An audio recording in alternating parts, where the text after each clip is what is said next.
Hello everyone, and welcome to my Iconic Goodbyes channel. I hope everyone is having a wonderful day.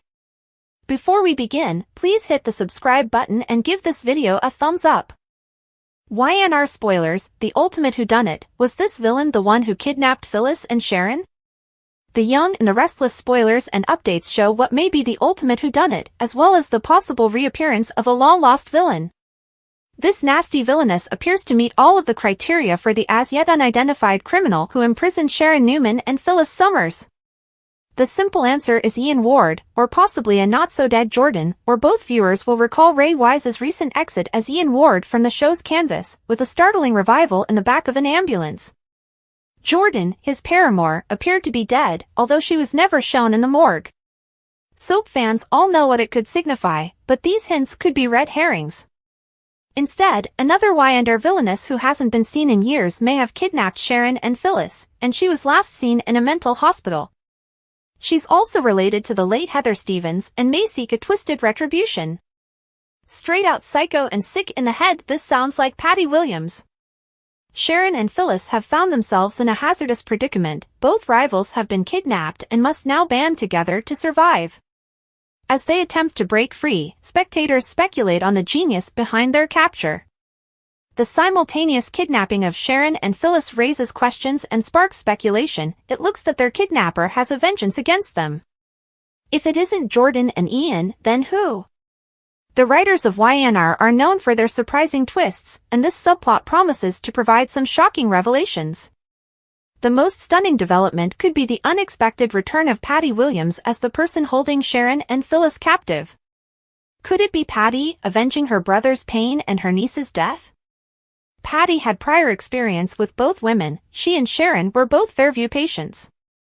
Patty also poisoned Phyllis's daughter, Summer Newman, to keep her away from Jack Abbott. If Patty is the one who kidnapped them, what could be her motivation? It could be related to her niece Heather's death. Even if Sharon was cleared of all charges, Patty may still blame her for Heather's murder. Phyllis was also responsible for bringing Heather back from Portugal to reconcile with Daniel Romalotti. Does Patty live at the abandoned mental health facility? It's been many years since Paul Williams has heard anything about his sister, raising the question of whether she has escaped or is still living in the abandoned institution. Patty may believe that if Phyllis had not interfered, Heather would still be alive in Portugal. Patty's brother, Paul, was deeply impacted by Heather's death and suffered a heart attack as a result.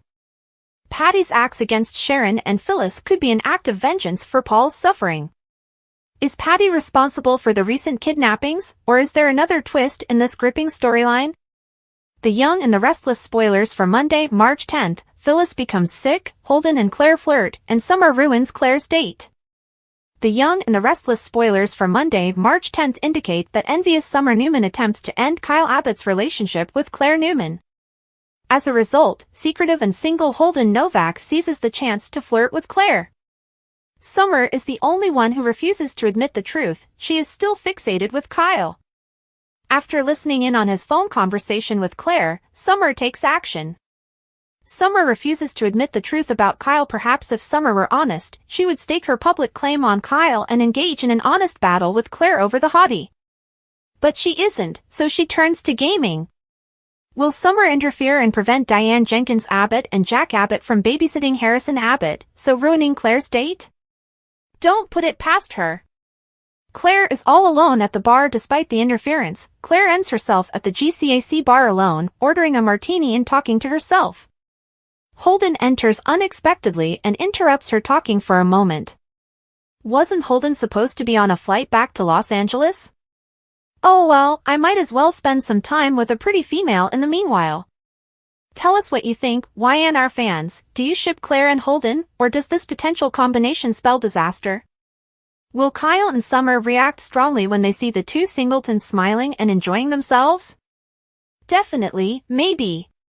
Sharon and Phyllis continue trudging along back in the crazy asylum. Sharon Newman and Phyllis Summers face more challenges to solve. This takes them down memory lane, sparring and remembering. Phyllis suddenly gets sick. Is this true? Is the abductor drugging her, or is Red pulling a quick one? We can well imagine Phyllis pulling off a scam in order to get the kidnapper to release her. What are your thoughts, YNR fans? Will Phyllis's condition allow her to be released sooner, or will it strengthen the captor's resolve to have his way with them? YNR spoilers, Shamar Moore discusses SWAT cancellation. The Young and the Restless spoilers claim that Shamar Moore took the time to address SWAT fans now that the show has been discontinued. The YNR alum played Daniel Hondo Harrelson on SWAT for 8 seasons. Unfortunately, the show was cancelled, and it does not appear that the decision will be reversed. The last Hera SWAT has been cancelled several times before. CBS cancelled the series in May 2023. However, approximately a week later, CBS changed their minds so that they could finish the stories that had been left hanging. Season 7 was expected to be the final season. Surprisingly, in May 2024, the show was revived for another unexpected season. Sony Pictures Television has successfully secured finance for SWAT for the last 2 years, but this does not appear to be the case this time. CBS has decided that this is it. Moore has campaigned for the series over the previous 2 years, and he has encouraged others to do the same by contacting the network and expressing their discontent. Shamar Moore admits it's over despite all of his efforts to keep the series running. Shamar has admitted the decision is definitive. Shamar posted a video on Instagram with the caption "SWAT is cancelled again." After 8 seasons, the show was cancelled, maybe permanently. But my mother raised no quitters. No matter what, I am grateful and thankful. After nearly 31 years in Hollywood, the film Journey of a Dreamer was released. To all my friends, fans, baby girls, SWAT crew, and Hollywood, I want to thank you. And fill the gaps and stay liquid. Roll SWAT. Purple heart, red heart, fire, fire, fire, fire, mechanical arm, clapperboard, white, medium star. The final episode of Season 8 and the SWAT series finale will air in 2 weeks on Friday, March 21st. Currently, SWAT airs at 10 p.m. on CBS, following Fire Country. Shamar Moore's time as Malcolm Winters. Malcolm Winters visits Genoa City in 1994. Malcolm's aim was to reconcile with his brother, Neil Winters. Neil and Malcolm did not get along and had sibling disputes. While Neil was a straight-laced, a student, Malcolm was a standout athlete who left town after high school. Neil did not want anything to do with Malcolm due of his erratic behavior. Neil's wife was instrumental in convincing him to give Malcolm another chance. Malcolm obtained a job with Jabot Cosmetics. Malcolm ended up sleeping with Neil's wife, who became pregnant and claimed the child as Neil's. Lily later revealed that she was Malcolm's daughter after she discovered she had cancer. However, Lily still considers Neil to be her father. The Young and the Restless spoilers, Kyle's flaming red flag. Is Claire's romance already over? According to the Young and the Restless spoilers, Summer Newman recently asked Kyle Abbott if he loved Claire Grace Newman. While the couple appears to be thrilled with one another, Kyle acknowledged he had not yet reached the love stage. While Kyle does not appear to be drifting away from Claire, the fact that he is not in love yet is a major red sign. Claire Grace Newman's romance fans have watched as Claire and Kyle grew closer since their initial meeting. Summer was initially cautious, but she eventually let go of her concerns. At least, it appeared to be mostly fixed while Claire was Harrison Abbott's nanny. Claire has been publicly seeing Kyle because she no longer has to monitor the small kid. Claire is clearly still smitten with her boyfriend. Kyle, on the other hand, has already indicated a desire to distance himself from Claire. It's not very clear, but Claire is quite immature romantically, thus all of her queries and heart-to-hearts will soon get annoying to Kyle. Summer Newman's inquiry in the Thursday, March 6, 2025 episode, Summer questioned Kyle if he loved Claire. Kyle basically admitted he hadn't told Claire the L word yet. Before Summer could ask any further probing inquiries, Kyle casually noted that they weren't there yet. Kyle also mentioned that he didn't sure where his relationship with Claire was going. Is soap romance already doomed? In soap operas, people usually know right away if they have potential with a relationship partner. So the fact that Kyle doesn't appear to see a future with Claire yet and hasn't used the L word may be concerning. At the same time, if Kyle wasn't serious about Claire, he wouldn't continue to set boundaries with Summer. Kyle is also quite ready to defend Claire. My concern is that Kyle might see Claire as a close friend rather than a romantic partner. Kyle may be wary of harming Claire, as this is her supposed first romantic relationship. Slow-burning, organic love story? The Young and the Restless spoilers hint at another possibility. What if Kyle and Claire are just taking it easy and getting to know each other? Kyle may have finally learned some key lessons and matured a bit. While onlookers may not see much, Kyle and Claire may have a stronger bond than they think. Will this friendship endure throughout the ages? YNR spoilers for Monday, March 10th, stood up, moved in, faked out. The Young and the Restless spoilers for Friday, March 7th, indicate some huge developments as Genoa City begins another week. Someone is dumped, a character moves in on another's girl, and a schemer pretends to be unwell. It's time to plunge in and discover what type of drama unfolds on Monday's episode. The Young and the Restless teasers for Monday's episode suggest that Claire Newman will be dumped by Kyle Abbott. During the Friday, March 7th broadcast, the two planned a date night, with Diane Abbott agreeing to watch Harrison Abbott so her son could spend time alone with his girlfriend. That being stated, Summer Newman was listening in while Kyle was making date night plans with Claire over the phone at Crimson. Will she destroy their night together? Holden Novak moves in during the Young and the Restless teaser video for the week of March 10th to 14th. Claire is seen at the GCAC ordering a drink while looking deflated. Kyle is expected to cancel for whatever reason, which is unfortunate because Claire appears to have put a lot of effort into her wardrobe, hair, and makeup. Claire sips her martini while muttering that James Bond must be tougher than her. Of course, Holden Novak passes by and expresses his doubts. It appears that he will flirt with the newest Newman member. Will these two become friends? Phyllis Summers attempts a fake out? Sharon Newman and Phyllis Summers will continue to grapple with their kidnapping at the abandoned psychiatric facility. During a YNR teaser clip, it appears that Phyllis will have nausea, but is this true, or is she staging an illness to stir the pot? Perhaps the unknown captor will be concerned about Phyllis's health, which could result in her release or escape. Phyllis is a master manipulator who is desperate to escape her current situation, so everything is conceivable. She may not feel good, but what if this is all an act?